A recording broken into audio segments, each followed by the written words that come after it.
रणभूमि बनेको तीनकुनेमा जिउँदै आगोमा जलेर कंकाल बने एक पत्रकार। काठमाडौँको तीनकुने शुक्रबार दिउँसो रणभूमिमा बदलियो। आन्दोलनको रापले सडक तातियो। प्रहरी र राजावादी समूहको झडपले उग्र रूप लियो। स्थिति यति भयावह बन्यो कि नियन्त्रण गर्न कर्फ्यू नै लगाउनु पर्ने अवस्था आयो। यो झडपको बीचमा एउटा आवाज थियो। चिच्याउँदै कराउँदै मद्दतको याचना गरिरहेको थियो, तर त्यो आवाज सुन्ने कोही थिएन। भिडको उन्मादमा नारा र लाठीको गडगडाहटमा एकजना पत्रकार जिउँदै आगोमा जलेर नष्ट भइरहेका थिए। उनी आफ्नो कर्तव्य निर्वाह गरिरहेका थिए, क्यामेराको धर्म पूरा गरिरहेका थिए। उनी त्यही कंकाल बने।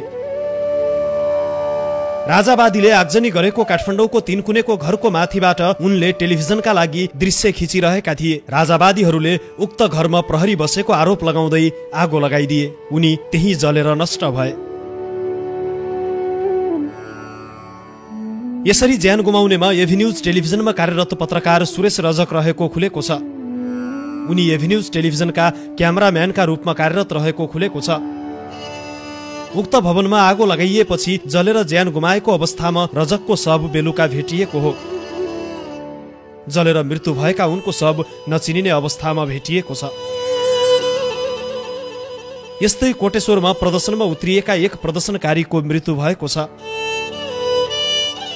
राजावादी आन्दोलनका क्रममा भएको झडपपछि प्रहरीले हानेको गोली लागेर कीर्तिपुरका 29 वर्षीय सबिन महर्जनको मृत्यु भएको गृह मन्त्रालयले जनाएको छ।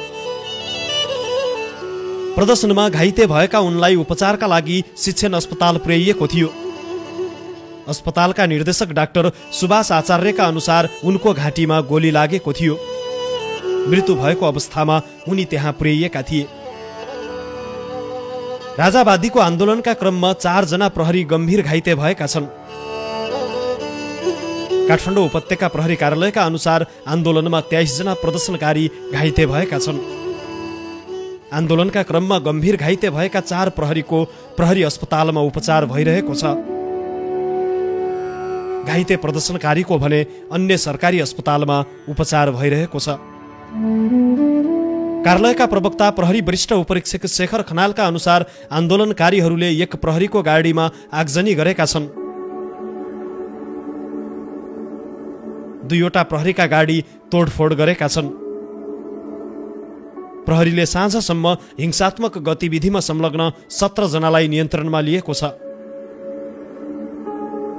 गृह मन्त्रालयका अनुसार 8 भन्दा धेरै सरकारी सवारी साधन आगजनी भएको छ।